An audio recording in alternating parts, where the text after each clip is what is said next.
बचपन में एक फिल्मी गाना सुना था, जाना था जापान पहुंच गए चीन।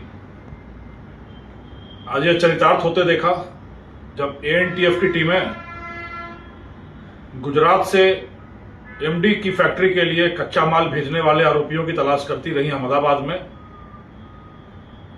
और हाथ लगा 27 सालों से फरार 3 जिलों से 26,000 रुपए का इनामी, सैकड़ों निवेशकों का पैसा दोगुना करने का झांसा देकर डकर गया एक आरोपी मनोज खत्री, निवासी बाड़मेर। जी हां, मैं आज आपको एक कहानी सुनाने वाला हूं जो बहुत ही दिलचस्प और फिल्मी ड्रामा की तरह प्रतीत होने वाली कहानी है, ऑपरेशन खर दूषण की। बाड़मेर के दो भाई मनोज और हेमराज 1994 में इन्वेस्टमेंट कंपनी शुरू करते हैं, ब्रांच पर ब्रांच खोलते जाते हैं, सैकड़ों निवेशकों को पैसा दुगुना करने का झांसा देते हैं और 5 साल के बाद 1999 में वो सारा पैसा ढका जाते हैं। पहला प्रकरण दर्ज होता है बाड़मेर में 1999 में, और जैसे पहले से तैयारी रही हो, मुकदमा दर्ज होते ही दोनों भाई गधे के सर से सींग की तरह बाड़मेर से गायब। फिर मुकदमे पर मुकदमे दर्ज होते जाते हैं और कहीं कोई सुराग नहीं मिलता दोनों भाइयों का। दोनों भाई पहले जयपुर आते हैं, जयपुर से फिर दिल्ली जाकर फरारी काटते हैं और फिर अहमदाबाद पहुंचते हैं। वहां जाकर प्रिंटिंग प्रेस का काम शुरू करते हैं। लाखों करोड़ों रुपए डकार कर रखा हुआ है, हजम कर रखा है, उससे प्रिंटिंग प्रेस का काम शुरू करते हैं और कुमार ब्रदर्स के नाम से एक हस्ती बन जाते हैं अहमदाबाद के आनंदपुरी इलाके में, जहां लोग इन्हें कुमार ब्रदर्स के नाम से जानते हैं। हवेली बनती है, दुकान पर दुकानें जड़ते जाते हैं और शराफत का चोंगा ओढ़कर बड़े आराम से जिंदगी काटते हैं। ऐसी जिंदगी काटते हैं कि 1999 से लेकर 27 साल बाद 2026 तक किसी को कानो कान खबर नहीं होती कि सैकड़ों निवेशकों का लाखों करोड़ों हजम करके बैठे हुए दोनों भाई सफेद पोश हैं। इनके काले कारनामों का चिट्ठा किसी पर नहीं खुलता, पर नियति होती है। इधर जिलों से 3 जिलों में मुकदमे दर्ज हैं, 26,000 रुपए का इनाम घोषित है और पुलिस के पास कोई सुराग नहीं। और फिर इधर शुरू होता है पश्चिमी राजस्थान में धड़ाधड़ एमडी फैक्ट्री पकड़े जाने का सिलसिला। एएनटीएफ की टीमें उसकी सुराग रशी करती हैं, गहनता से तहकीकात करती हैं, तो पता चलता है कि गुजरात के अहमदाबाद के आसपास की केमिकल फैक्ट्रियों से कच्चा माल आता है और जिससे राजस्थान में एमडी बनाया जाता है।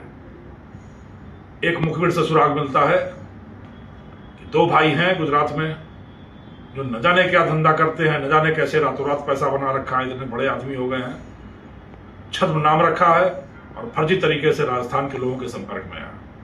एएनटीएफ की टीम को लगता है कि हो ना हो ये वही लोग हैं जो वहां से एमडी के लिए कच्चा माल भेज रहे हैं। एएनटीएफ की टीम वहां पहुंचती है, हफ्तों तक वहां पर सुराग रशी करती है, तो जो कहानी आती है वो बिल्कुल ही अलग कहानी आती है। दोनों भाई 1999 में पहुंच गए अहमदाबाद, प्रिंटिंग प्रेस का काम शुरू किया और देखते देखते वहां करोड़पति बन गए। बड़े भाई हेमराज खत्री की मृत्यु हो जाती है 2021 में कोरोना से। फिर छोटा भाई मनोज खत्री पूरा व्यवसाय संभाल लेता है। कुमार ब्रदर्स के नाम से मशहूर इलाके में अपनी साख जमाए हुए। जब तहकीकात होती है तो पता चलता है नशे की आपूर्ति तो नहीं करते, पर पुराने पापी हैं, पुराने मगरमच्छ हैं। और फिर निर्णय होता है 27 सालों से वांछित इस आरोपी के गर्दन तक पुलिस का हाथ पहुंचना बहुत जरूरी है। पर बेहद सजग, बेहद सतर्क यह आरोपी कभी किसी अनजान आदमी के सामने आता ही नहीं था। ऐसे में एएनटीएफ ने एक पटकथा लिखी, प्रिंटिंग प्रेस में फ्लेक्सी बैनर बनाने के ग्राहक के नाम पर पहुंचे, वहां कर्मचारियों से बहसबाजी शुरू कर दी। बात बढ़ते बढ़ते लड़ाई तक आ गई तो मालिक को उतरकर आना पड़ा। मालिक उतरकर आया, उससे भी बहस चलती रही और इसी बीच हो गई तहकीकात, फोटो का कर लिया गया मिलान। 27 साल का समय, लंबा समय, पर जब हुलिया मिलाया गया तो वही चेहरा, वही आदमी।